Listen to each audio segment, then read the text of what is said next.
എല്ലാവർക്കും വീഡിയോയിലേക്ക് ഒരിക്കൽ കൂടി സ്വാഗതം. ഈ വ്യായാമം സാധാരണ യോഗയിലും പ്രാണായാമത്തിലും ചെയ്യുന്ന ശ്വാസകോശ വ്യായാമമാണ്. ചമ്രം പടഞ്ഞിന്ന് ശ്വാസമെടുക്കുമ്പോൾ കൈകൾ മുകളിലേക്ക് ഉയർത്തുകയും ശ്വാസം വിടുമ്പോൾ കൈകൾ ഫോൾഡ് ചെയ്ത് താഴേക്ക് കൊണ്ടുവരികയും ചെയ്യുന്നത് ശരീരത്തിനും മനസ്സിനും നിരവധിയായ ഗുണങ്ങൾ നൽകുന്നതാണ്. ഇതിൻ്റെ പ്രധാന ഗുണങ്ങളെന്ന് പറയുന്നത് മനസ്സിന് ശാന്തത നൽകുന്നു, ശ്വാസതടസ്സങ്ങളും മാനസിക പിരിമുറുക്കവും ഉത്കണ്ഠയും കുറയ്ക്കാൻ ഈ വ്യായാമം സഹായിക്കുന്നു. അപ്പോൾ ഈ വ്യായാമങ്ങളൊക്കെ തന്നെ നമ്മുടെ ശരീരത്തിൽ നല്ല ഉന്മേഷവും ഊർജ്ജവും ഒക്കെ കിട്ടുന്ന വ്യായാമങ്ങളാണ്.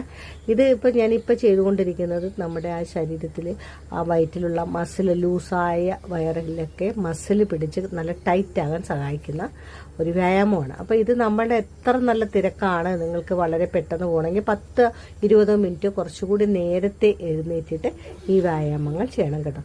ഈ വ്യായാമങ്ങൾ അതികാലം ചെയ്യുന്നത് തന്നെയാണ് നല്ലത്.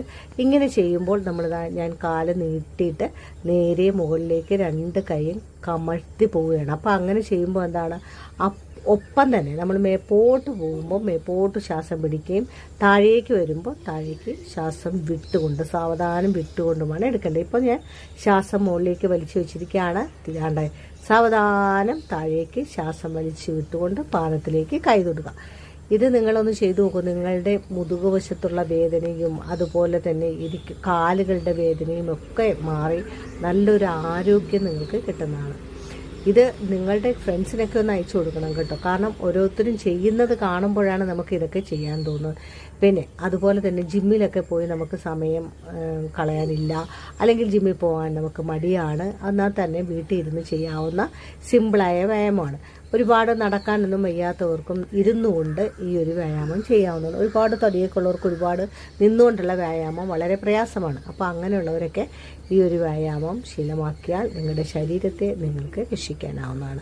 അതുപോലെ തന്നെ ഇതാണ്ടേ, ഇനി എന്താ, നമ്മളിത് പുറകോട്ട് കൈ നല്ലപോലെ സ്ട്രെച്ച് ചെയ്ത് പിടിച്ചിട്ട് ആ സമയവും നമ്മൾ ഇങ്ങനെ തന്നെയാണ് ചെയ്യുന്നത്. ശ്വാസം മുകളിലേക്ക് വലിച്ചെടുക്കുക. ഇത് നല്ലൊരു ബ്രീത്ത് ഈസി നമുക്ക് കിട്ടുന്നതാണ്. അപ്പോൾ പെട്ടെന്നുള്ള ഈ പനി വരവ് അതൊക്കെ ഒന്ന് കുറഞ്ഞു കിട്ടും. കാരണം ശ്വാസോച്ഛ്വാസം നല്ല രീതിയിലാകുമ്പോൾ പനികളൊക്കെ നമ്മളിൽ നിന്ന് അകന്നു പോകും. അപ്പോൾ അതാണ്ട് ഇതുപോലെ ചെയ്യുക. മുകളിലോട്ട് ശ്വാസം വലിച്ചെടുക്കുക, താഴേക്ക് സാവധാനം ഇടുക. ഇത് നമ്മുടെ നെക്ക്